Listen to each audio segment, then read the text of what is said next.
What is going on, guys? It is MaskMan here, and welcome back to the weekly road trip. I believe this is episode 7 we are on now. I cannot see for the life of me to the right. I forgot I am in England, driving on the left side of the road. Perfect. Perfect. So, what should we talk about today? Well, you see in the title already. Before I do that, a little announcement is that Alien Isolation is going to be the new main series on this channel. It's placing Portal 2 for those of you big fans of Portal 2. I'm sorry, I'll still be playing that. It's just going to be on Thursdays now. Only Thursdays. And Alien Isolation has taken up the main slot because I really like that game. And I am loving it, and I'm going to play that till the day I die. Which I've already died once in that game, so spoiler alert. Okay. So, what should the topic for this week be about today? And of course, it's going to be Gamersgate. Because I was on Twitter last night, and Stop Gamersgate 2014 was the main trend in the world, literally the #1 trend in the world. And I was like, okay, this is still a thing. And so I figured I would give my opinion on the whole Gamersgate thing. Hang on, before I do that, let me pop on cruise control and arrange myself so the microphone's a little better, like that, and keep my eyes on the road. So, I'm sure that a lot of you that are big gamers know what Gamersgate is already, but for those that don't know, I'll try and give a little summary of what it is quick. Basically, I'm not going to try and put any names out there, but the way it started is from an incident that happened that was put on the internet of knowledge of a woman who was a game developer, an indie game developer, who was fornicating, in the best way to put it possible, with game journalist publications to get positive reviews on her game. And so that blew up all over the internet and caused the downward spiral, which was Gamersgate, which is essentially the problems between game journalists and game developers being too close in relationships, if that makes sense. You know, some people have turned it into feminist shit because it started because of the girl using herself to get what she wanted. People thought it was a whole feminist act, and I was like, that's not the point anymore, at least. So, the main goal behind Gamersgate, I mean, some people focus on the whole original situation. I got caught speeding. God damn it. Anyway, some people focus on the original situation of the girl supposedly sleeping with game journalists to give her game good hype. You know, some people focus on that, but most people have focused on the fact that it is, without a doubt, in all honesty, there is so much proof of it, the fact that game journalists and game devs work very closely to each other for sales. It's unfortunately the way it works. Game devs will go to game journalists and they'll say, listen, you can play our game for free, and we'll pay you for it. But number one thing is, you can't point out these bugs, you can't say these negative things, everything has to be positive. You know, there are many instances of that happening, as a famous YouTuber known by Total Biscuit has shown on his Twitter account. He has shown pictures of various emails from people that ask him to review his game, but he can't say anything negative about it. And that kind of ruins the whole point of a game review, which is to be critical about something, you know. I'll be honest, I have been given a few free games, such as Drunken Robot Pornography and Domestic Dog, both of which have done one and dones on. But those were not, you know, I have to have strict rules. Those are given to me to do whatever I want with them. So if I want to be critical of them, I can, such as I was with Domestic Dog. That was an interesting game, to put it lightly. But that's the way it should be, is that if you're a game reviewer, you should be able to do whatever you want. But when it comes to these big publications, they're trying to make money. That's their main focus. Not, you know, actually keeping their eyes on what's good and bad in the industry. So whenever they see a spot to take money from a game developer, they'll be like, hell yes! Or any other actions as was stated from the whole thing.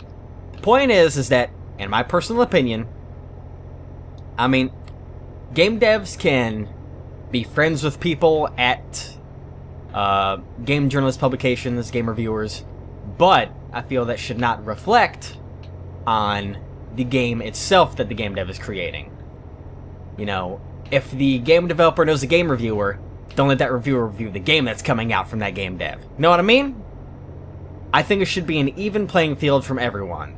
There should not be any paid for scores on a game. There shouldn't be anything like that. I think that when it comes to it, they need to all be fucking professional. They should not pay to have their game reviewed, and viewers should not give games a score they don't deserve because they either know the person or they've been paid by the person. That undermines the whole point of game reviewing. Know what I mean? I'm already 6 minutes in and I have so much more to do. It's just, I don't like the way it's been blown up into you're either on one side or the other.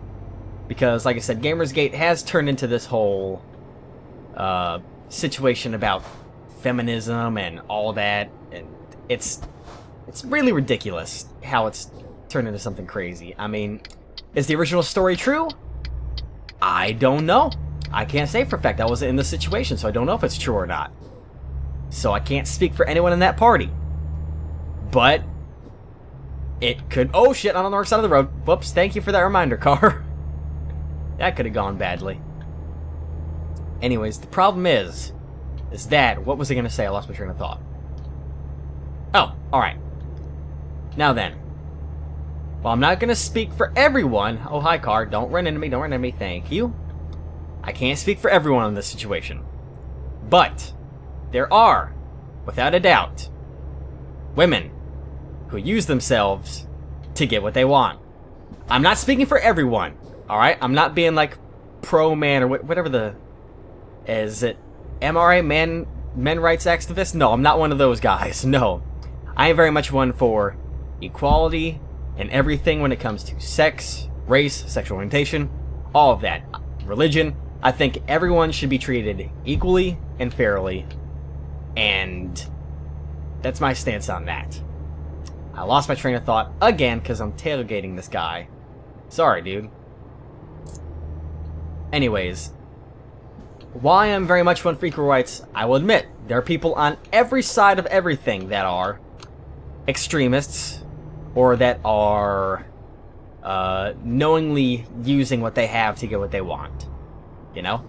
I've seen in my life many times women use their quote-unquote assets to get what they want. And 9 times out of 10, they get what they want.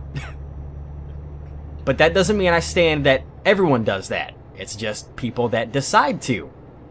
So I am in no way trying to force down women in general, but I'm saying there are, unfortunately, people who will use what they have to get what they want. But this isn't what that argument should be about. You know, that is a whole different... That is just the feminist argument that I'm going to stay away from, because that is just digging a hole for yourself. So I'm going to try and stick to Gamersgate as just the relationship between game devs and game journalists. There should be only a professional relationship in that situation. There should not be any personal relationships in that situation. All that does is bring down the industry and ruin it, in a way. It ruins all the trust. Hell, it's already ruined trust with most people. They don't read most game reviews anymore because half of them are paid for now. Well, supposedly. It's just, you don't know what's true and what's not. You don't know if anyone's been sponsored by a game to review their game, or if they were giving it free, or if they paid for it, or yada yada yada. All that stuff is just... It's so under the table that we don't know about, so we don't know half the game reviews that are good or bad before they come out. Which makes it difficult to trust just about anything. Which makes it to the point where you just have to get the game and see for yourself. Which is the reason why game reviews are there, so you don't have to risk doing that. You can look at reviews to see if it's good or if it's bad. I've talked about reviewing before, so I'm not going to go off on that tangent for a bit. But in my opinion, in Gamersgate, when it comes to that situation of relationship between journalists and devs, it should be professional or non-existent. That is the way... I mean, I know most people don't want it to be that way because gamers are a close group, but it needs to be that way, simply for the professionalism of the product.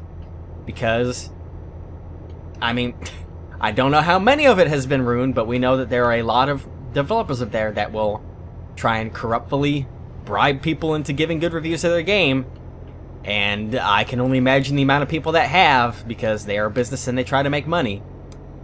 So it brings in a lot of distrust into the industry, and you don't know what's good or what's not. You really can't tell anymore. So Gamersgate has already ruined professional game reviewing at a certain point. It's not good. It's not good, to put it lightly. It is not good. And on that note, I will turn left.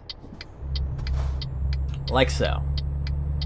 So that's my opinion on that. Like I said, there are a lot of people that are sticking more to the original story, because that is the, well, the original one, and then there was another one about a game contest that was going on that involved women that didn't know how to actually program games but had ideas, and there was a contest that allowed women that wouldn't be able to otherwise do so to essentially become a game developer and create a game with their own team and have a contest for that. That was all for charity.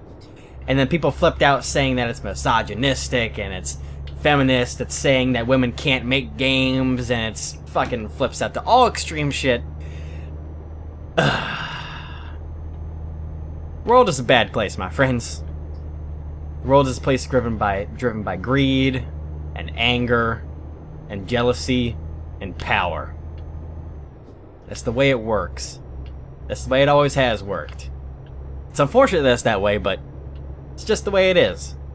Real talk. To be honest, I hate the world sometimes. I fucking do. I read the news constantly and I facepalm and shit.